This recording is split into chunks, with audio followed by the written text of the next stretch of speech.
capítulo 50. Aunque vamos a leer desde el 49, pues nos quedó pendiente algunos versos del capítulo 49.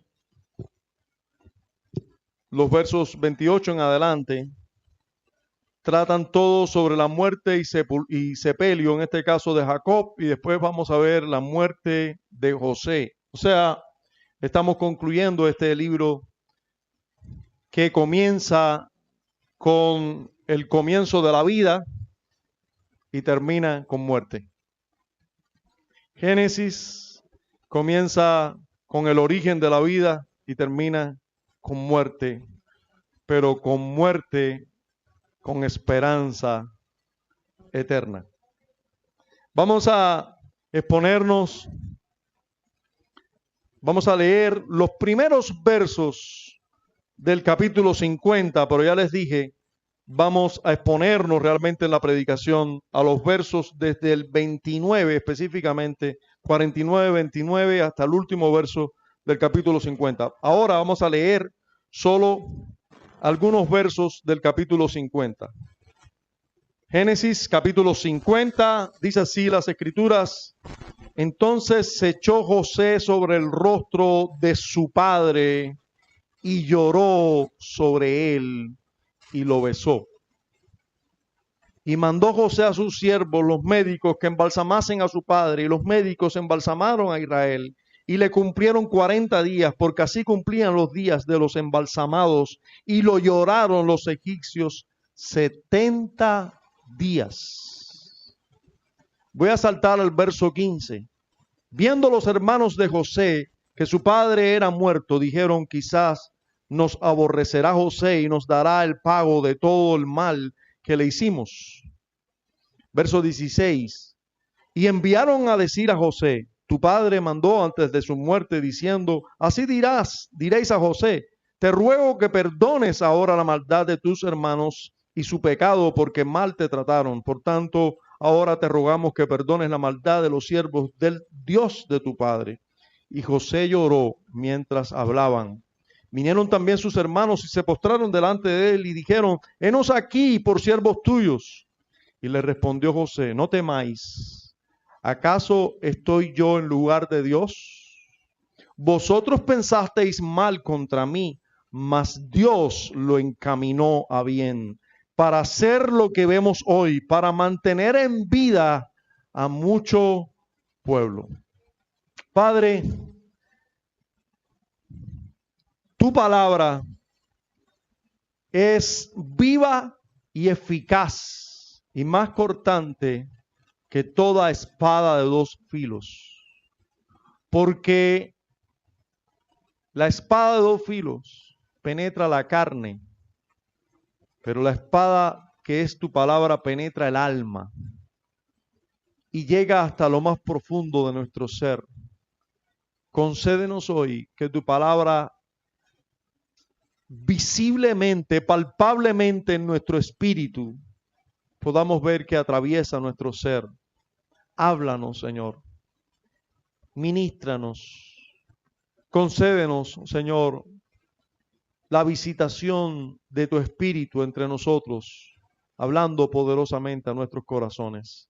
A pesar del predicador, a pesar de nosotros, sé propicio, Señor, y tócanos, visítanos, alcánzanos con tu palabra. En Cristo te lo imploramos. Amén. En la última sección de la carta a los romanos, el apóstol Pablo nos plantea cómo debemos vivir en consecuencia con las misericordias que hemos recibido en Cristo. ¿Cómo debemos vivir en consecuencia con las misericordias que hemos recibido en Cristo? Yo puedo ver, es muy visible cómo viven las personas que tienen fe. Yo creo por ahí, por lo menos en el mundo evangélico, se hizo popular este asunto de la fe y la fe. Fe es fe, ¿no? Y fe es familia en el extranjero.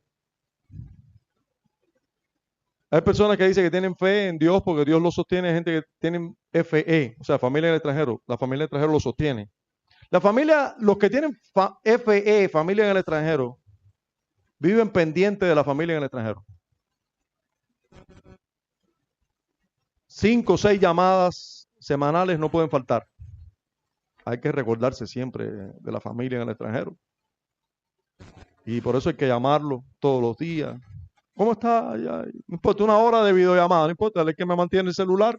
Así que hay que hacerle una videollamada. Hay que buscar dónde hay internet para hacerle una videollamada. ¿Viven en consecuencia? Sí, eso es vivir en consecuencia con la realidad que tú estás viviendo. Si te sostienen desde el extranjero, tú debes sostener esa relación. Debes mantener esa relación latente, viva. Debes llamar con frecuencia. Entonces, cuando usted ve a una gente conectada todos los días, llamando, no siempre es porque extraña. Yo creo que casi siempre son familiares, se extrañan, se aprecian de verdad. Pero casi que hay una responsabilidad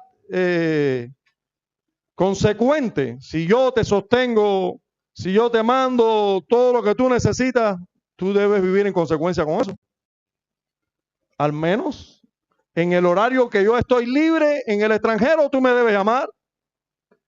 Y así usted ve a las personas que tienen FE viviendo en consecuencia con esos familiares en el extranjero. Ahora, hermanos, ¿usted vive en consecuencia con la salvación tan grande que ha recibido en Cristo? Usted le hace las videollamadas que debe hacerle a Cristo, no son videollamadas, pero usted se comunica con Él con frecuencia. ¿Usted vive a la altura de haber sido salvado por gracia en este mundo? ¿Vive de verdad en consecuencia con esa realidad? El apóstol Pablo nos dice cómo debemos vivir en consecuencia con la realidad de haber sido salvados por gracia en Cristo Jesús, perdonados todos los pecados. Él llevó todas nuestras deudas, nos redimió eternamente, no temporalmente. ¿Vives tú a la altura de esa salvación tan grande? Dice el apóstol Pablo que vivir a la altura de esa salvación es vivir así. Os ruego por las misericordias de Dios que presentéis vuestros cuerpos en sacrificio vivo. Eso es vivir en consecuencia.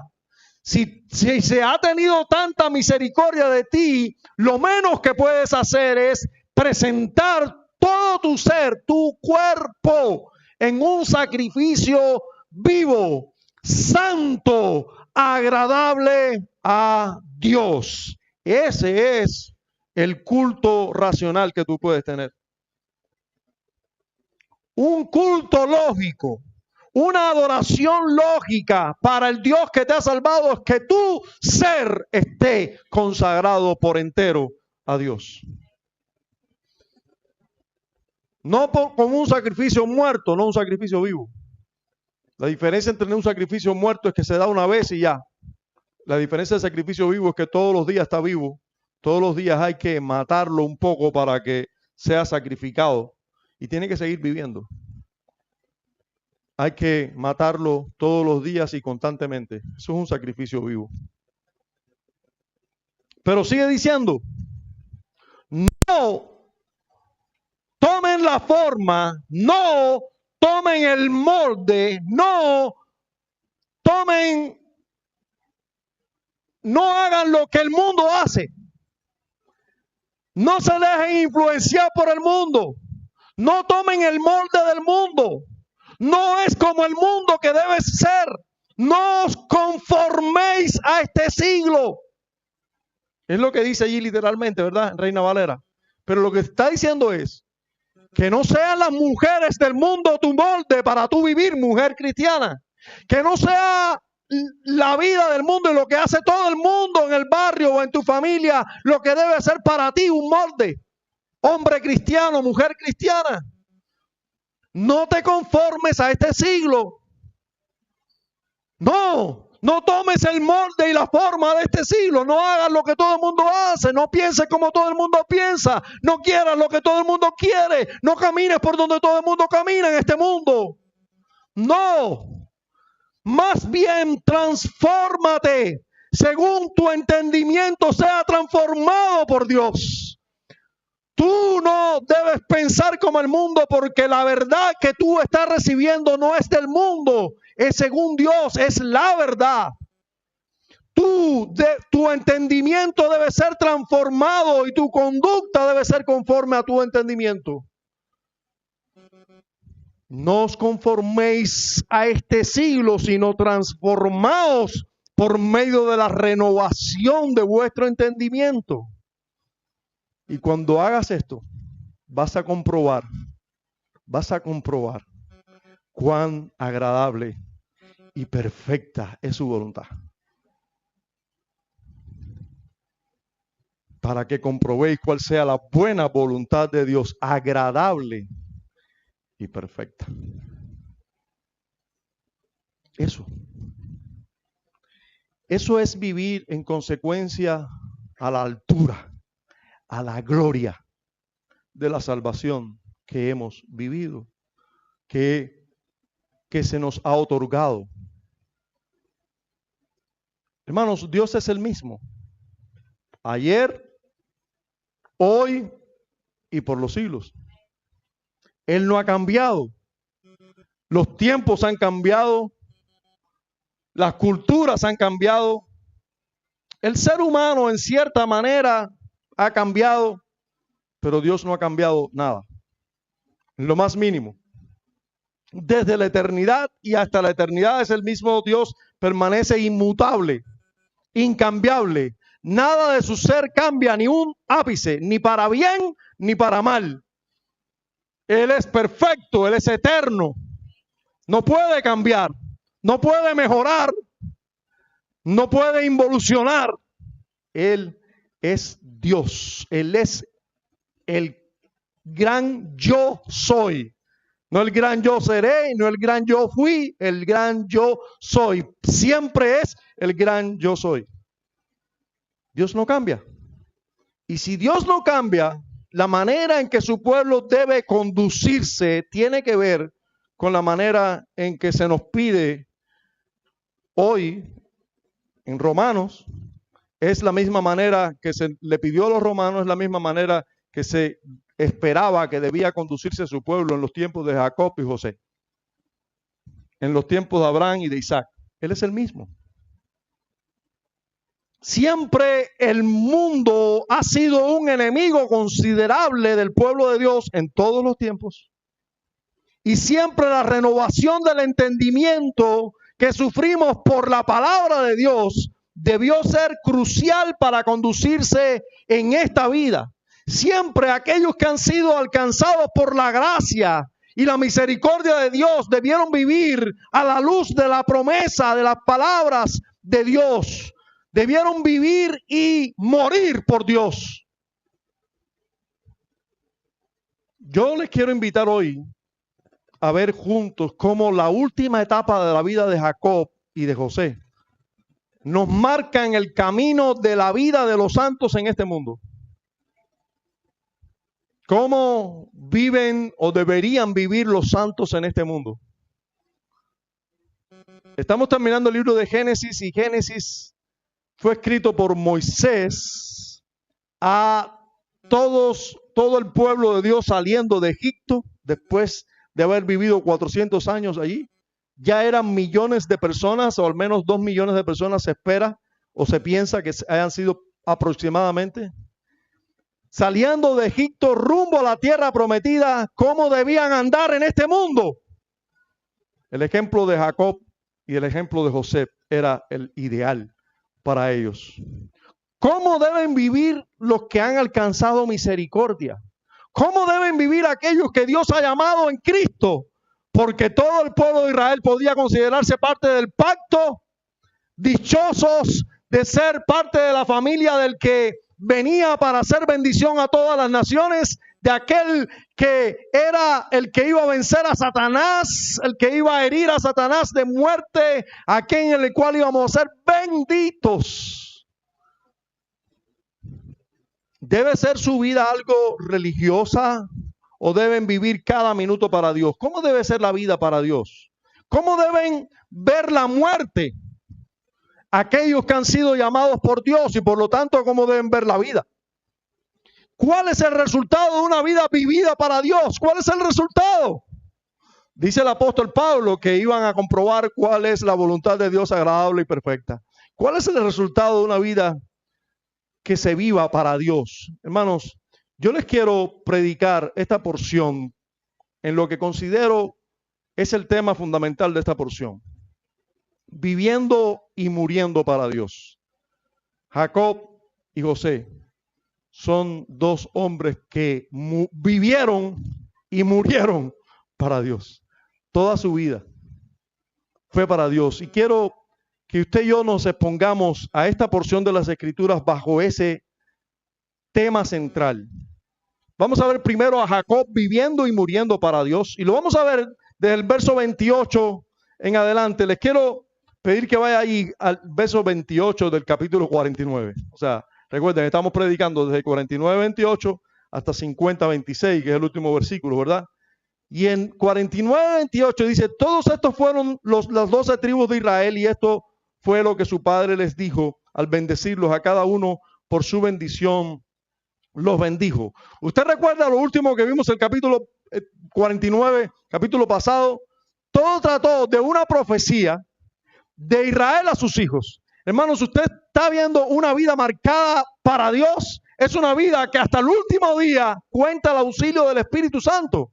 Hasta el último día Jacob, lleno del Espíritu, pudo profetizarle a sus hijos. No decirle solo palabras de un padre a un hijo. Hijo, ¿qué te puedo decir el último día de mi vida? A tus hermanos, que ames a tu mamá, que la cuides al último día. No, no palabras humanas, sino palabras llenas del Espíritu. Les pudo profetizar. Jacob, lleno del Espíritu, el último día estaba profetizando a sus hijos sobre las misericordias que recibirán en el futuro. Eso es una vida para Dios. Una vida que está guiada por el Espíritu de Dios, guardada en Dios, guardada en Cristo Jesús.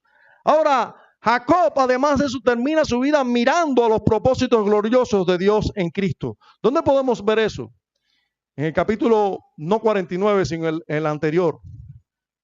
En el 48, verso 21. O sea, al final del capítulo 48, quiero que usted vaya un momentico allí. Vaya, regrese. Todavía una página más en su Biblia quizás. Génesis 48, 21.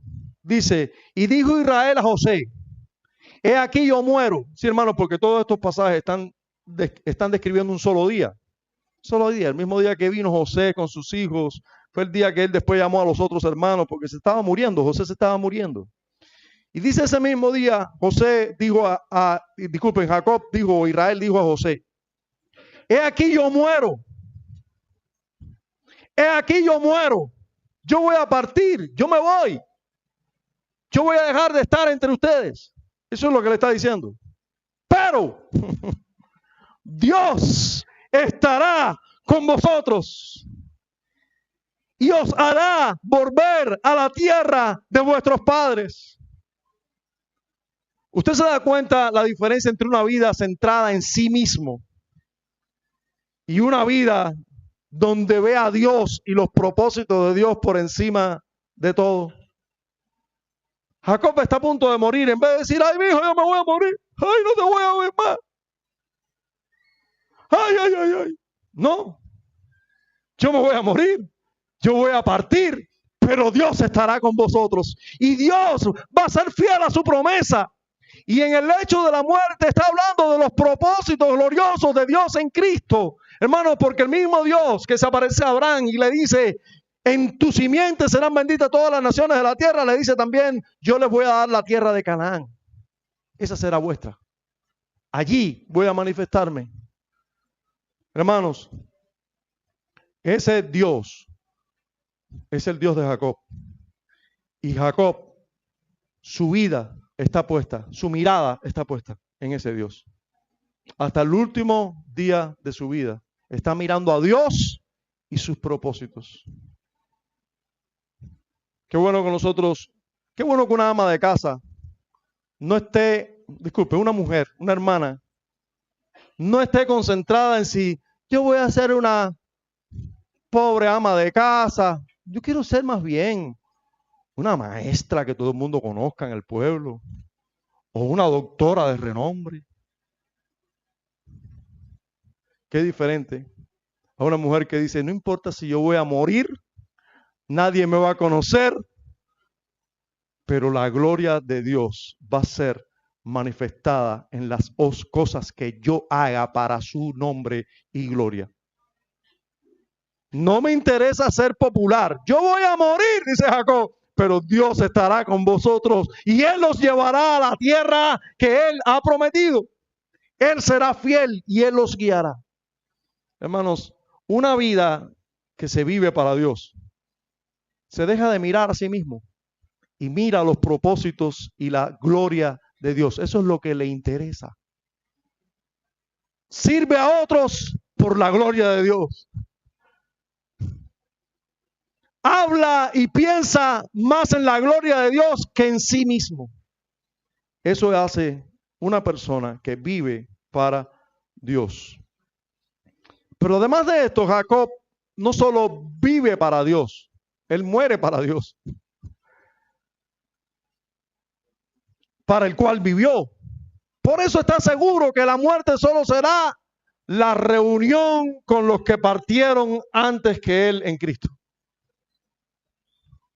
Usted recuerda que todo el que tiene vida, hermanos, todo el que puede decir que va al seno de Abraham es por la fe. Y por la fe en la promesa de Dios, en el Mesías de Dios, en el Salvador de Dios.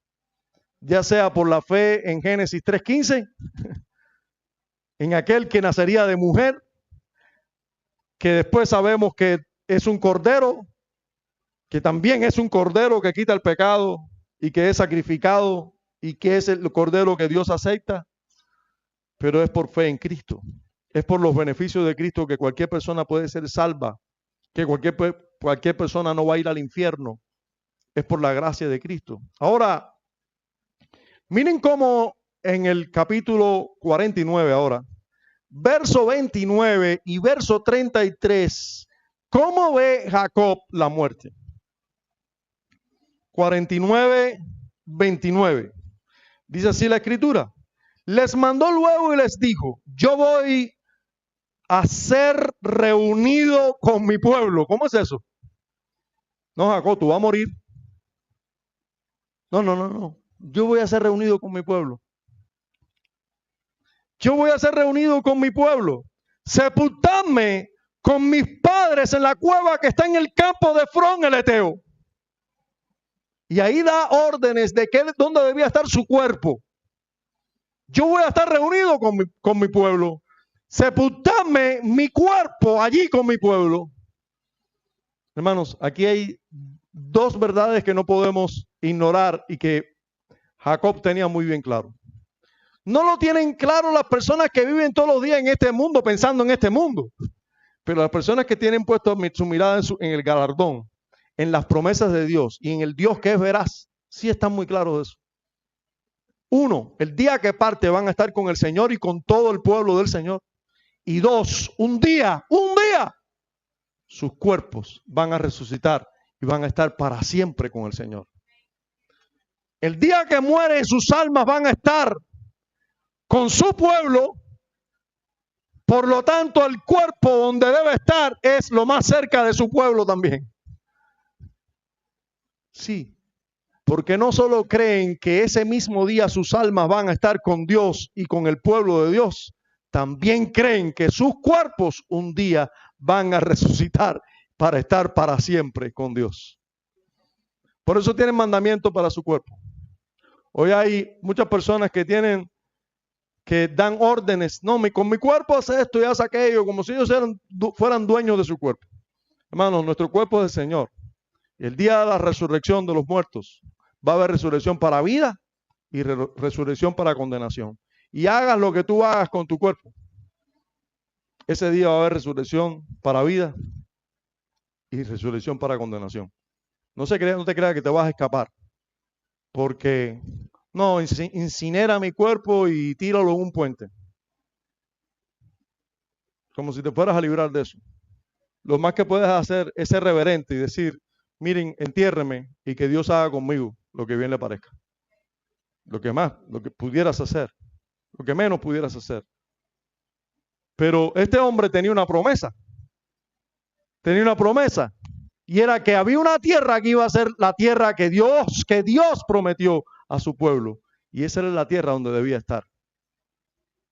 Hermanos, ¿usted recuerda que el día que el Señor murió, qué pasó? El día que el Señor murió, la tierra tembló y hubo resurrección de los muertos. No sé quién resucitó, pero la resurrección que hubo fue allí en Jerusalén, fue allí en Israel. No me digas, no quiero decirte ahora si fue en la cueva de Macpela donde hubo resurrección o no, pero probablemente. Probablemente. Dice el verso 33, o sea, el último verso de ese mismo capítulo 49, dice, y cuando acabó Jacob de dar mandamiento a sus hijos, encogió sus pies en la cama y expiró, y fue reunido con sus padres. ¿Cómo? No, espérate, había que sepultarlo, ¿no? Llevarlo a Macpela. No. El día que murió fue reunido a sus padres. A los mismos que creían que tenían la fe de él, fue reunido a sus padres. Ese fue el fenómeno que explicó Jesús cuando habló del rico y Lázaro. Dijo que unos iban al seno de Abraham y otros iban a un lugar de tormento. Y allí será el lloro y el crujir de dientes. Este hombre ese día fue a reunirse a sus padres al seno de Abraham. Así que, hermanos, eso es vivir y morir para Dios. Hasta el último momento, Jacob motiva a su pueblo a confiar en esas promesas de Dios. Eso hace el que vive para Dios y muere para Dios. Hasta el último momento está exhortando a todos a confiar en Dios, a creer en Dios. Eso fue lo que hizo Jacob. Con todo lo que él explica desde el verso 29 en adelante, dice, yo voy a morir, voy a reunirme con mis padres, pero mi cuerpo debe ir allá, a Efrón el Eteo, a la cueva que compró Abraham. Dice el versículo 30, en la cueva que está en el campo de Macpela, al oriente de Manre, en la tierra de Canaán, la cual compró Abraham con el mismo campo de Efrón el Eteo para heredad de sepultura. Allí sepultaron a Abraham y a Sara su mujer. Allí sepultaron a Isaac y a Rebeca su mujer. Allí también sepulté yo a Lea.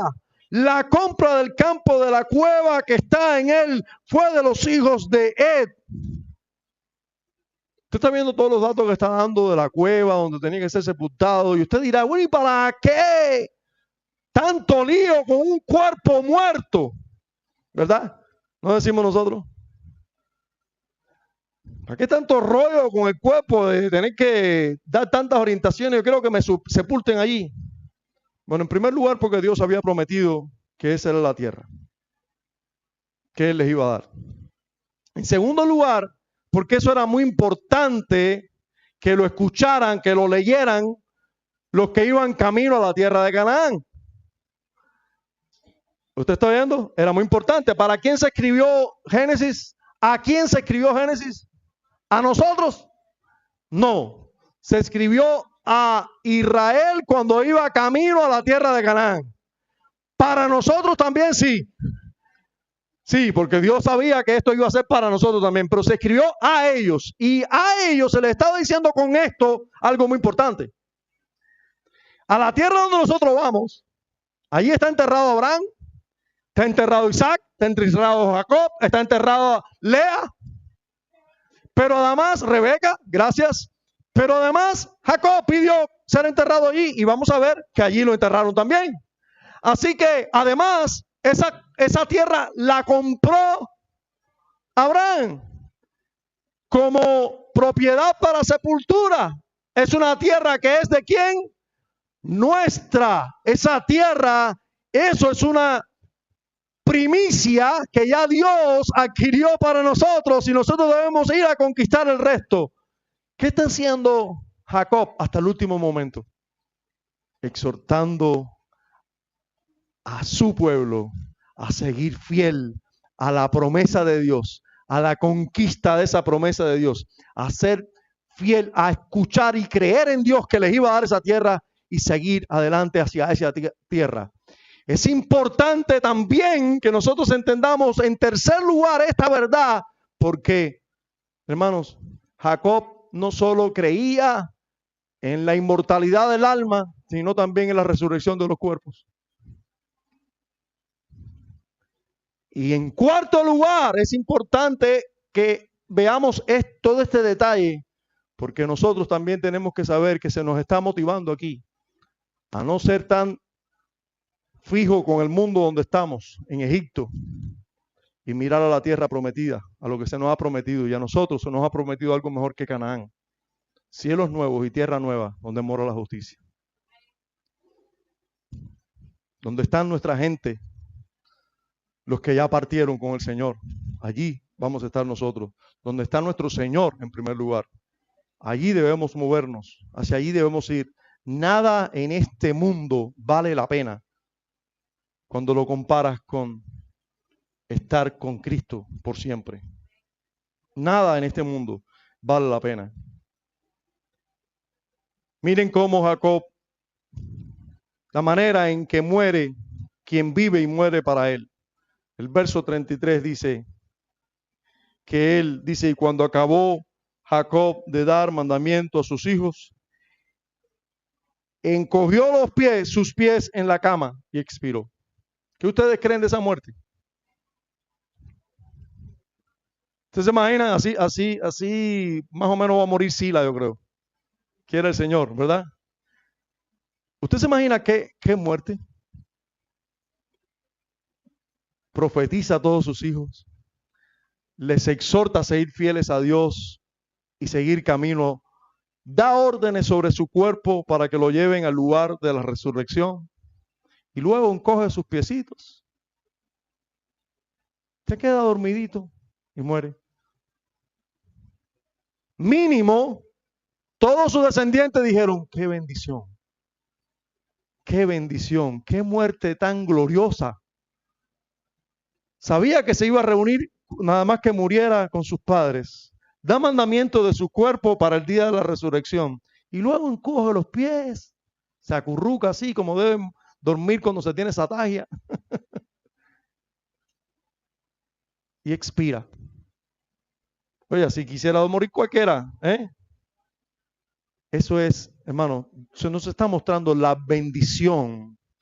Cuán agradable y perfecta es la voluntad de Dios cuando se vive para Él. Cuán agradable y perfecta una vida hasta el último día viviendo para Dios. Eso es vivir y morir para Dios. Ahora estamos preparados para ver cómo José vivió para Dios también. José también se nos muestra aquí en un mural viviendo para Dios. Y lo primero que se nos enseña de José es que vivir para Dios es una vida que se vive amando y honrando a sus padres hasta el último momento. Miren los primeros 3 versos del capítulo 50 ya. Entonces echó José sobre el rostro de su padre y lloró sobre él y lo besó. Y mandó José a sus siervos, los médicos, que embalsamasen a su padre. Y los médicos embalsamaron a Israel y le cumplieron 40 días, porque así cumplían los días de los embalsamados. Y lo llamaron y lo lloraron los egipcios 70 días. Amados, una vida que se vive para Dios, se vive honrando a los padres que Dios nos dio. Sí. José tuvo el privilegio, la dicha de tener un padre no perfecto, no, con muchos pecados, con muchas debilidades, pero un padre que tenía temor a Dios. José Si una cosa podemos decir de la vida de José es que él amó a su padre y lo honró hasta el último día. No se dice de los otros hermanos que hicieron lo mismo, al menos de José se dice. No sabemos lo que hicieron el resto de los hermanos, probablemente algo parecido, pero se nos resalta aquí, José, cómo se abrazó del cuerpo de José, de Jacob.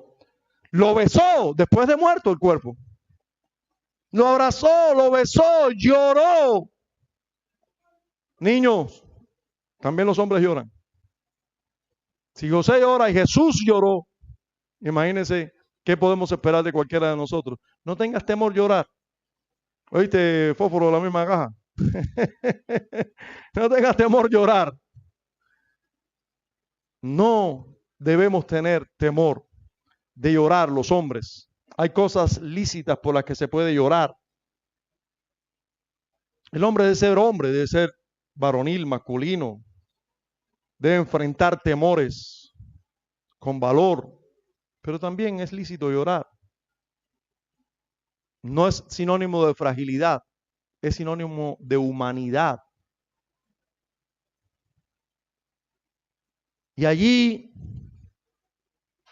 José lloró, amó a su padre y lo honró, porque noten las orientaciones que da sobre el cuerpo de Jacob. Jacob le había dicho, mi cuerpo debe ser sepultado allá. ¿Qué dijo José inmediatamente? Si hay que llevar su cuerpo hasta territorio de Canaán, hay que embalsamarlo.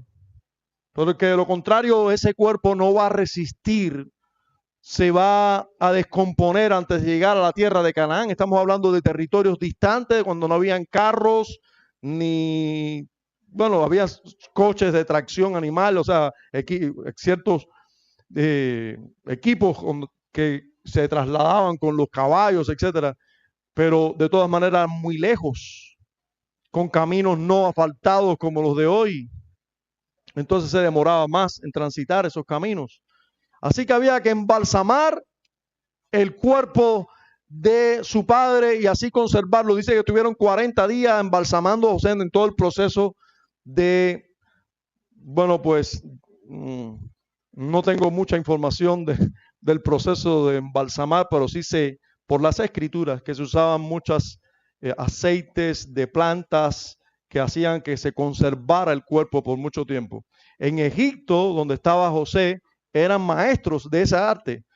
Tal es así que hasta nuestros días se conservan algunos cuerpos embalsamados, imagínense, y estaban en la mata donde se embalsamaba de manera especial, y José se lo pidió a esos que se dedicaban a esto, que preservaran el cuerpo de su padre. Hermanos, los que viven para Dios aman a sus padres y los honran en la vida y en la muerte, todo el tiempo.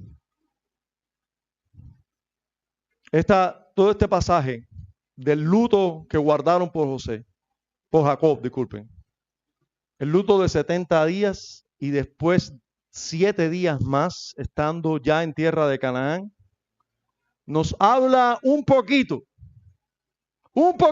de cómo el ser humano ha cambiado, pero para mal. Hoy en día a veces no podemos estar no 70 días, ni 70 horas. ¿Qué 7 días? Ni 7 horas a veces queremos estar con un cuerpo honrando, velando, enlutados, llorando. Hoy en día, mientras menos tiempo estemos con los familiares, mejor. Bueno, el Señor nos auxilie. El Señor nos auxilie y nos conceda honrar a nuestros padres como debemos honrarlo. Miren cómo José, el hombre que vive para Dios, sabe tratar con sus superiores o con las autoridades civiles. En los versos 4 al 6, miren qué pasa. Y pasados los días de su luto, habló José a los de la casa de Faraón diciendo: si he hallado ahora gracia en vuestros ojos, os ruego que habléis en oídos de Faraón, diciendo: mi padre me hizo jurar, diciendo: he aquí que voy a morir en el sepulcro que cavé para mí en la tierra de Canaán, allí me sepultarás. Ruego pues que vaya yo ahora y sepulte a mi padre y volveré. Y Faraón dijo, ve y sepulta a tu padre como él te hizo jurar. Sí, hermanos, no es Romanos 13 el único pasaje que nos habla de las autoridades civiles. Este es un pasaje que nos habla de las autoridades civiles. ¿Quién era José? El segundo en todo Egipto. Pero había alguien por arriba de él, el faraón. ¿Qué debía hacer José? Contar con Faraón, porque él iba a salir. Él iba a dejar de estar administrando Egipto, como él era el administrador de todo Egipto. Él debía dejar sus funciones por un tiempo. ¿Y qué hizo? Hizo lo que correctamente debe hacer un funcionario de un lugar, hablar con su superior. Y todo lo tiene en orden. Hermanos, una persona que vive para Dios tiene toda su vida en orden. Paga la electricidad. Si le tiene que decir a alguien que es pecaminoso algo, se lo dice. Aunque sea autoridad civil, tiene toda su vida en orden. No paga lo que es pecaminoso, pero lo que es pecaminoso sí. Lo que no es pecaminoso sí. Tiene su vida en orden. Tiene su vida en orden. Vive para Dios todo el tiempo. Y si Dios ha establecido algunas autoridades, esas autoridades las respeta. Hasta donde debe respetarlas, las respeta. Hay que contar con Faraón para ir a salir de la nación, pues contó con Faraón debidamente. Eso es una persona que vive para Dios. Toda su vida está ordenada. Ahora, vamos a ver, porque viviendo para Dios, cumple todas las promesas que le hace a su padre, y eso lo vemos en los versículos del 7 al 13. Él va, entierra a su padre en su lugar, él obedece y honra a su padre hasta el último día de luto. Versículos del 7 al 13, yo pienso que usted lo puede leer perfectamente después, pero vamos a concentrarnos por cuestión de tiempo en los versículos del 15 al 21, porque una vida para Dios, alguien que vive para Dios, ¿cómo se relaciona con sus hermanos? Una persona que vive para Dios, ¿cómo se relaciona con sus hermanos? Con los del pueblo de Dios. ¿Cómo se relaciona? Eso lo vamos a ver en los versículos del 15 al 21. Versos que ya leímos, pero vamos a leer otra vez por su importancia. Dice, viendo los hermanos de José que su padre era muerto, dijeron, quizás nos aborrecerá José y nos dará el pago de todo el mal que le hicimos. ¿Qué pasó aquí? ¿Qué pasó aquí? Bueno, acaba de morir Jacob, ya lo velaron, ya estuvieron de luto más de 70 días, ya lo lloraron, ya lo enterraron. Nos olvidamos que tenemos un mismo padre. Y ahora los hermanos de José se ven vulnerables. Y dicen, ahora José es el segundo en todo Egipto. Tiene poder para destruirnos. Ahora que nuestro padre está muerto, ¿no aprovechará para vengarse contra nosotros? Y comienzan a tener temor. Y hermanos, es normal que una persona en pecado o que haya pecado tenga temor. Sí. Sí. Los temores tienen mucho que ver con el pecado. Mucho que ver con el pecado. Dice la Escritura que el justo anda como león. Anda seguro. Sí, pero estas personas sabían que ellos habían hecho mucho daño a su hermano. Y dicen, probablemente, si él piensa como nosotros, capaz que ahora quiera vengarse. Y miren lo que hicieron.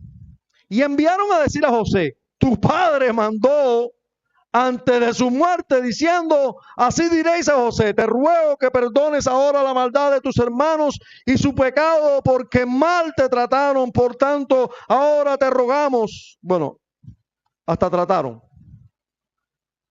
Después lo siguiente es lo que ellos dicen, por tanto ahora te rogamos que perdones la maldad de los siervos de Dios, de tu padre. Y José lloró mientras hablaban.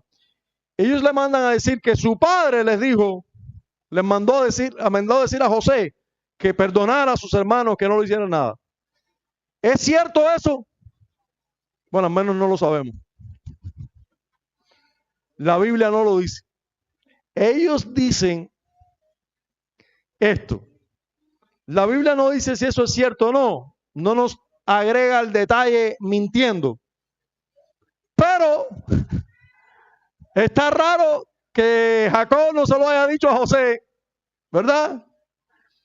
Puede haber sido perfectamente invención de ellos. No sabemos. Todo lo que están haciendo es por temor. Y José lo que hace es llorar. Llora cuando ellos vienen diciéndole que los perdones, que los perdone, que perdone la maldad de ellos. José llora quizás por muchas cosas. Llora porque dudan de su perdón, dudan del perdón que ya él les dio. Lloran porque ve que sus hermanos están atemorizados. Llora porque ve que sus hermanos reconocen una vez más que han pecado contra él. Muchas razones hay para llorar quizás, pero miren cómo responde José. Porque el que vive para Dios, hermano, ve las cosas como debe verlas. Vinieron también sus hermanos y se postraron, dice el verso 18, delante de él. Una vez más, ¿recuerda aquel sueño de José? Que se iban a postrar. Bueno, esta es la N veces que se han postrado. Y dijeron, henos aquí por siervos tuyos. Tómanos como siervos. Nosotros hemos pecado contra ti, merecemos ser tus siervos, no otra cosa. Y le respondió José, no temáis. Esto es lo que ellos tenían, temor por sus pecados. No temáis, les dice, no temáis. ¿Acaso estoy yo en lugar de Dios? ¿Usted se imagina que José ahora se vengara de sus hermanos? ¿Quién pecara? Ahora es José que estuviera pecando porque fuera por su causa, por lo que le hicieron a él, él estuviera tomando la venganza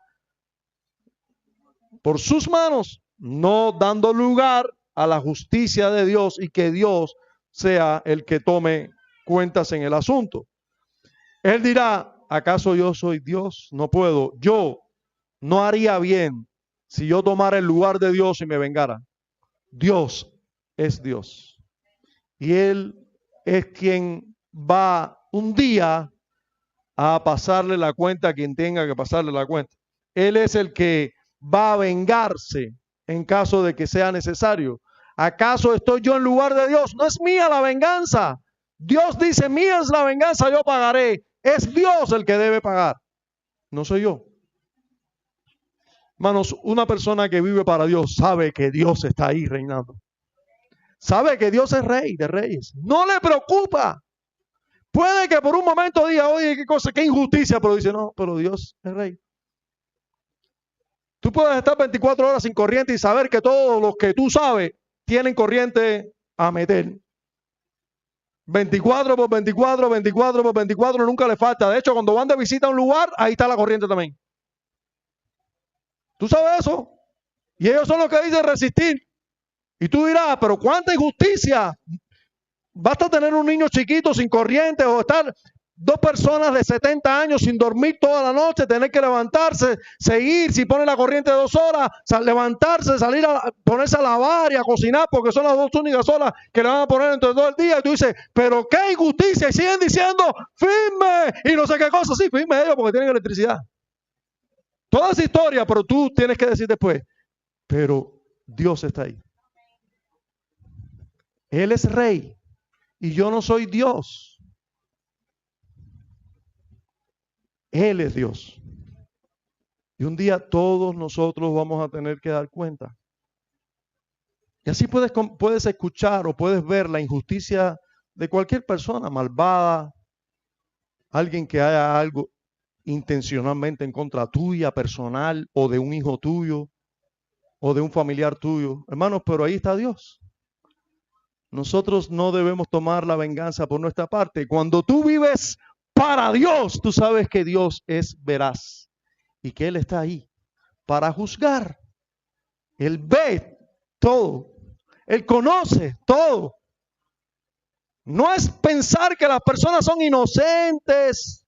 No es pensar que las personas no merecen la ira de Dios. Es reconocer que Dios está para juzgar y que yo no soy nadie. No debo tomar la venganza por mi cuenta. Pero además de esto, miren lo que sigue diciendo José. Miren lo que sigue diciendo José. Verso 20. Vosotros pensasteis mal contra mí. Le está diciendo, ustedes son buenos, inocentes, y por eso yo los perdono. Ustedes son buenísimos, lindos, inocentes, pobrecitos. Ustedes hicieron eso sin pensar. No se preocupen, ustedes son buenos en su corazón de verdad, lo que aquella vez, ustedes están medio loquitos. No. Ustedes pensaron mal contra mí. Ustedes pensaron hacerme mal. Ustedes pensaron en matarme. Ustedes pensaron en desaparecerme de su vista. Ustedes tenían odio. Ustedes no querían saber de mí. Ustedes me querían a mí lo más muerto posible. Ustedes pensaron muy mal contra mí. Pero,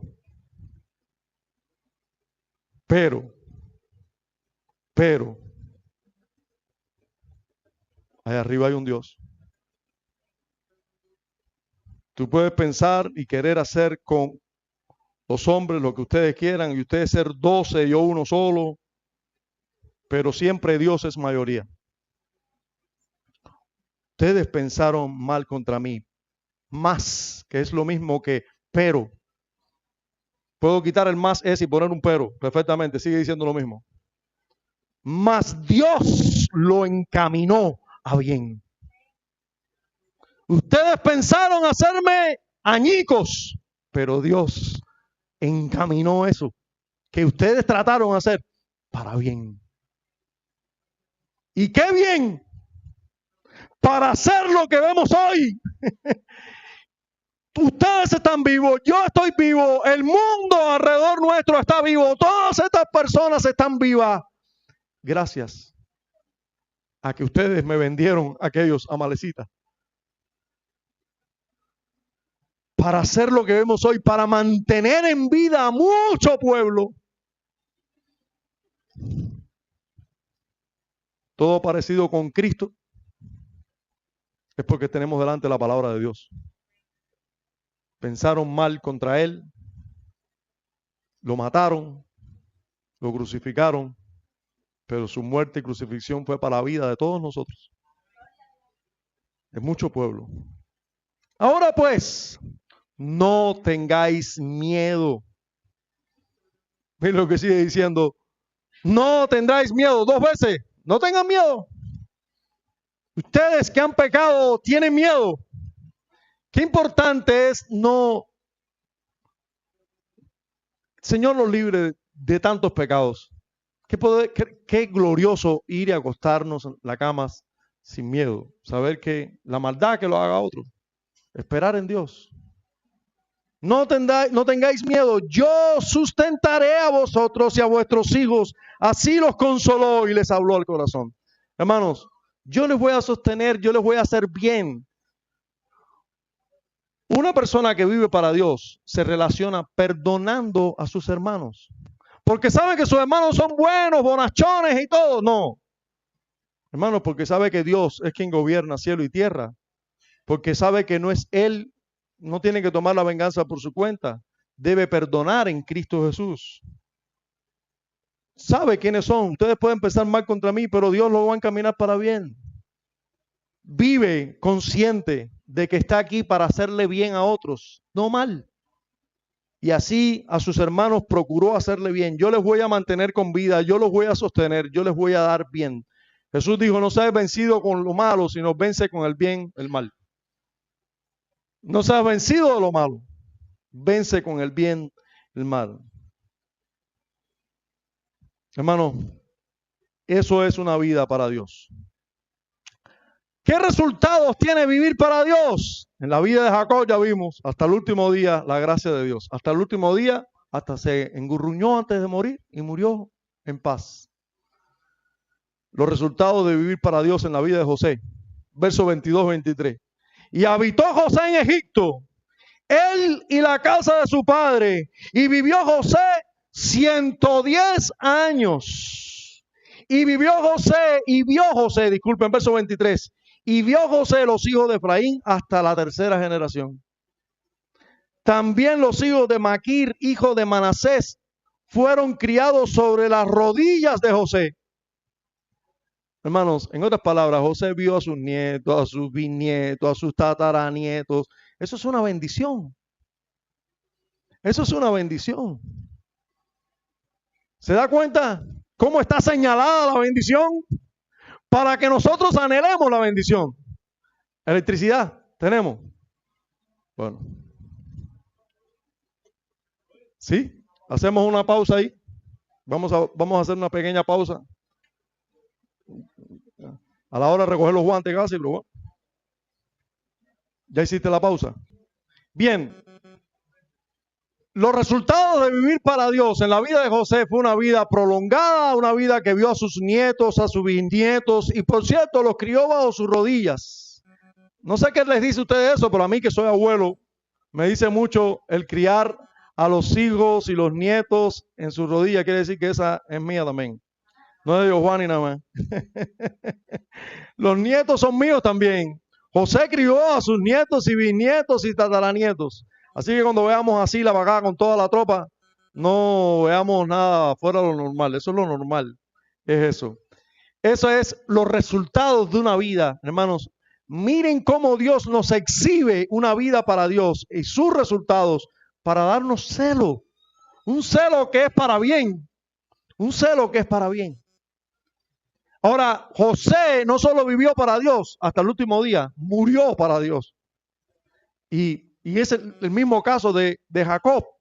En los versos 24 al 26 encontramos esa gloriosa verdad. Dice el verso 24, y José dijo a sus hermanos, yo voy a morir. Oye, se repite. Yo voy a morir más, pero Dios ciertamente os visitará. Yo voy a dejar de existir. Yo soy José y todo, pero yo voy a dejar de ser. Pero el reino de Dios va a seguir adelante. Pero el reino de Dios va a seguir adelante. Yo voy a morir, pero Dios los va a visitar a ustedes. Eso es una vida centrada en Dios, que vive para Dios y muere para Dios. Muere mirando a Dios y sus propósitos también en Cristo. Él los visitará y os hará subir a esta tierra, a la tierra que juró a Abraham, a Isaac y a Jacob. Dios es fiel. Yo voy a morir, voy a dejar de ser, pero las promesas de Dios son gloriosas, eternas, seguras. Espérenla. Hasta el último día, exhortando y animando a su pueblo a seguir fiel a las promesas de Dios. Eso es una vida para Dios.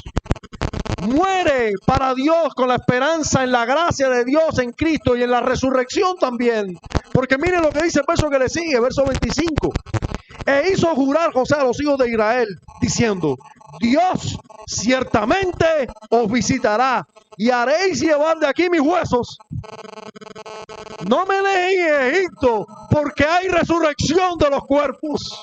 Y quiero estar en el lugar de la resurrección. Quiero estar en el lugar de la promesa. Y murió José a la edad de 110 años y lo embalsamaron y fue puesto en un ataúd en Egipto y luego lo enterraron allá en la tierra prometida en Siquem. Hermanos, dice Romanos capítulo 14 versículos 8 al 9. Pues si vivimos, para el Señor vivimos. Y si morimos, gracias Robert, para el Señor morimos. Así pues, sea que vivamos o que muramos, del Señor somos. Porque Cristo para esto murió y resucitó y volvió a vivir para ser Señor así de los muertos como de los que viven. Esto es una cláusula que es una verdad. Aunque no vivamos a la luz de esa verdad, hermanos, somos del Señor y debemos vivir para Él. Debemos morir para Él. Somos de Él. Jacob y José sí vivieron en consecuencia con esa verdad. Sabían que eran de Dios, para Dios. Me pregunto si aquellos que hoy me escuchan aquí están siendo motivados hoy, al menos, a vivir y morir para aquel a quien pertenecemos. Si el Señor los ha salvado, los ha redimido, los ha comprado con su preciosa sangre, con su valiosa sangre, no soy vuestro, soy de Él. A Él le pertenecemos.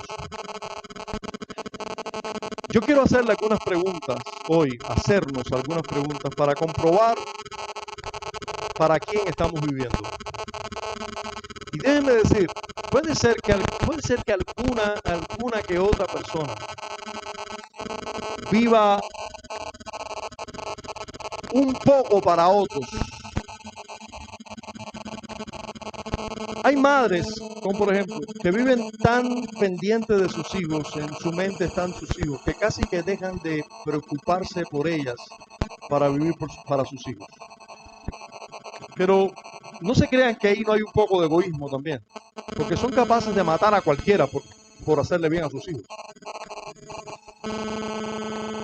Y son sus hijos. O sea, son parte de ella. Un poco están viviendo para ella.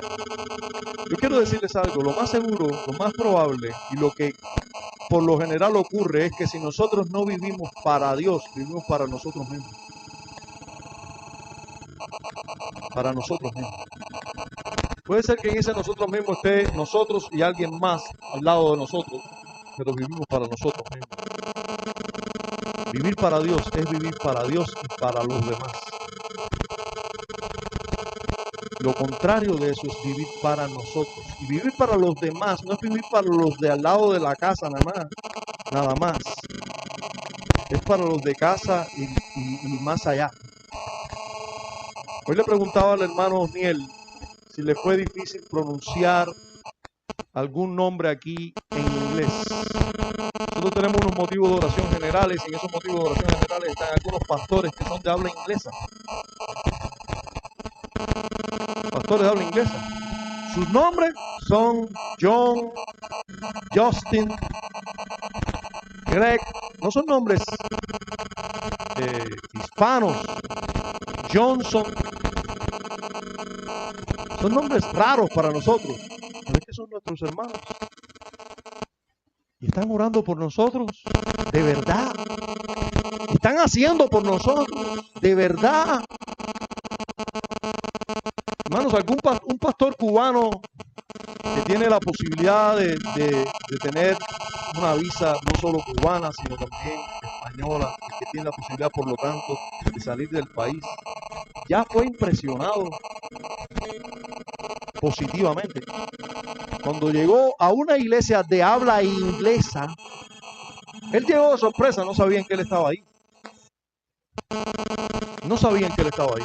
Él había estado antes en una iglesia de habla hispana en los Estados Unidos. De habla hispana. Una iglesia de habla hispana con el 98.9% de cubanos. Una iglesia grande de más de 400 personas cubanas. Pero además de personas cubanas que salieron de iglesias bautistas reformadas cubanas. Y desgraciadamente no escuchó una oración por Cuba, ni por ninguna de nuestras iglesias, ni ninguno de nuestros pastores en esa iglesia. No la escuchó. No lo saludaron. Como un pastor cubano que estaba de visita. No lo saludaron. Lo saludaron cuando se acabó el culto. ¿Cómo está? Pero ese mismo pastor viajó a otra ciudad, se congregó el domingo sin que nadie lo supiera en una iglesia de habla inglesa. Sí sabía que uno o dos de sus pastores de esa iglesia habían estado en Cuba Y él llegó allí porque su hermano se estaba congregando allí y estuvo en el culto de la iglesia de habla inglesa, todos norteamericanos, no saben pronunciar los nombres de los cubanos casi, pero parte del culto era oración por Cuba, por los nombres nuestros, con nombre y apellido. Eso, hermano, quebrantó a este pastor, pero no quedó ahí todo. Cuando se acabó el culto, un pastor lo ve y le dice: tú eres William, ¿qué tú haces aquí, muchacho? Ven para acá. Y lo abrazó, lo besó, lo presentó al resto de los pastores, luego llamó a todos los miembros que no se habían ido: ven acá, mira, este es uno de los pastores que nosotros visitamos en Cuba. Hermanos, esos hermanos de sus finanzas están enviando dinero para acá. Ya usted ha recibido aceite y pollo de eso. Están orando por nosotros. ¿Cómo nosotros no vamos a orar por ellos? ¿Cómo no vamos a hacerlo?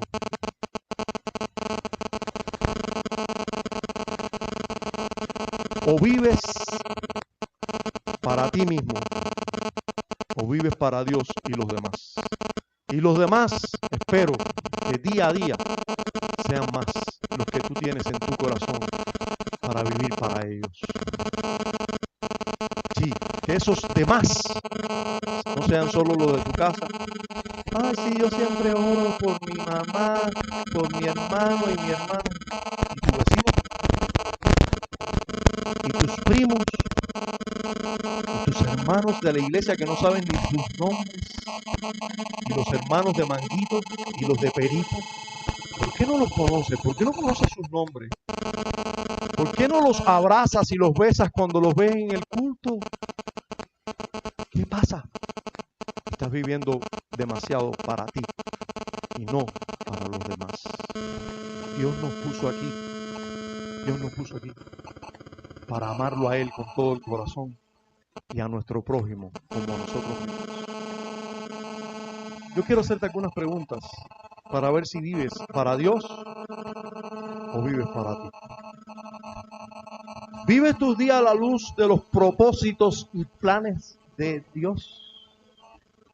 ¿Vives tus días, lunes, martes, miércoles, jueves, para los propósitos de Dios, para los propósitos del pueblo de Dios en Cristo, o vives para ti? ¿Vives exhortando a otros a confiar en las promesas de Dios en Cristo? ¿De verdad que vives en eso? Si estas preguntas te parecen demasiado altas y espirituales, ya tú sabes, ¿no? Si te parece que te están preguntando cosas, eso es una muestra muy clara para quién tú estás viviendo. Si estas preguntas te parecen muy altas, muy extrañas, muy raras, muy para otros y no para ti, eso te está mostrando claramente para quién tú estás viviendo. ¿De verdad vives honrando y amando, como por ejemplo a tus padres terrenales y a tu Padre celestial? Usted nota lo curioso que aquí no se está hablando de José abrazando a su mamá, sino a su papá. Ustedes saben que hoy nosotros somos bombardeados por el mundo. No conforméis a este siglo, no conforméis a este mundo. Somos bombardeados por el mundo. La madre, la madre, la madre. Y el padre. Hermanos, en la escritura no vemos eso. José se reunió a sus padres. Sí, Lea estaba enterrada ahí, no hay ningún problema con eso. Y la madre tiene su lugar, por supuesto. Pero el padre debe ser honrado también. Y yo sé que no tenemos a muchos ejemplos de padre, pero eso no quita que no debemos honrar a nuestros padres. ¿Vives honrando y amando a tu Padre terrenal y al celestial? ¿Vives con orden divino en tu relación, incluso con las autoridades civiles que Dios ha establecido, en un orden divino? O sea, orando por ellos, o orando para que Dios dé autoridades civiles que merezcan ser autoridades civiles, pero respetando el orden que las autoridades civiles establecen, que son conforme a la verdad. Ese orden sí hay que respetarlo. Los que son conforme a la verdad. ¿Vives para Dios en la relación con tus hermanos en Cristo? ¿Vives perdonando, reconociendo que no son perfectos, que hay maldad en ellos, pero dando lugar a Dios y perdonándolos en Cristo? Proveyendo para ellos, supliéndoles, alimentándoles, procurando su vida. Si usted está hablando de su hermano, cualquiera que sea, haciendo cualquier comentario negativo de su hermano, comentario, fíjense, negativo de su hermano, usted no lo está amando. Usted no está procurando su vida. Usted está procurando su muerte y su mal. Hermanos, déjenme decirle algo. Aún pensar mal del hermano es pecaminoso. No demos lugar a los malos pensamientos de nuestros hermanos. Pensemos bien. Jesús nos dice, por medio del apóstol Pablo, si hay algo bueno, digno de alabanza, de buen nombre, en esto pensad. Si vienen pensamientos negativos a ti de tu hermano, lucha contra ellos. Son pecaminosos. Si vemos a tu hermano, si ves a tu hermano en pecado, si lo ves practicándolo, corrígelo, repréndelo, exhórtale, anímale, no se lo cuentes a nadie. Eso es pecaminoso. José no andaba así, José sabía quiénes eran sus hermanos, él no vivía ilusoriamente. Él sabía quiénes eran, pero los perdonó. En Cristo los perdonó. No soy Dios, no voy a levantar nada contra ustedes. Por último, vives a la luz de la eternidad, vives día a día a la luz de la eternidad y la redención en Cristo, en la consumación de su obra y la resurrección de los cuerpos en el cielo nuevo y tierra nueva. ¿Tú vives así? ¿Vives esperando eso? ¿Vives anhelando eso? ¿Vives día a día sabiendo que allá vas? Si no es así, no sé qué vida tú vives, la verdad. Es así como debemos vivir. Así vivieron estos hombres. Así vivieron día a día. Día a día. Murieron así. Sabiendo de que un día Dios iba a restaurarles plenamente. El día que partieran iban a estar con el Señor. Iban a estar con sus padres, sus almas. Pero un día también sus cuerpos iban a resucitar de entre los muertos. Iban a levantarse, iban a estar por Él. No puedo dejar esta exposición bíblica sin mirar, aunque sea brevemente, pero que sea lo último que hagamos. Mirar a nuestro Salvador alumbrado y reflejado en esta historia. Porque si miramos al amor de José por su padre, vamos a ver solamente una sombra del amor del Hijo por el Padre. Hermanos, José es un tipo de Cristo en todo su esplendor. Ese José abrazando al Padre y amando a su Padre y honrando a su Padre hasta el último día es solo una sombra de la honra del Hijo verdadero al Padre verdadero. Miremos también cuánto honra José a su padre. Solo vamos a ver una pequeña luz, un pequeño rayo de luz de la honra del Hijo verdadero al Padre. Miremos el perdón de José a sus hermanos y veamos el perdón de Cristo a todos nosotros. Ustedes quisieron hacerme mal, pero Dios lo encaminó para bien. El que nos perdonó de verdad. Nosotros le hicimos le hemos hecho más mal a Cristo del que sus hermanos le hicieron a José. No lo dude. Pero si José perdonó a sus hermanos, mucho más Cristo a nosotros. Mucho más Cristo a nosotros.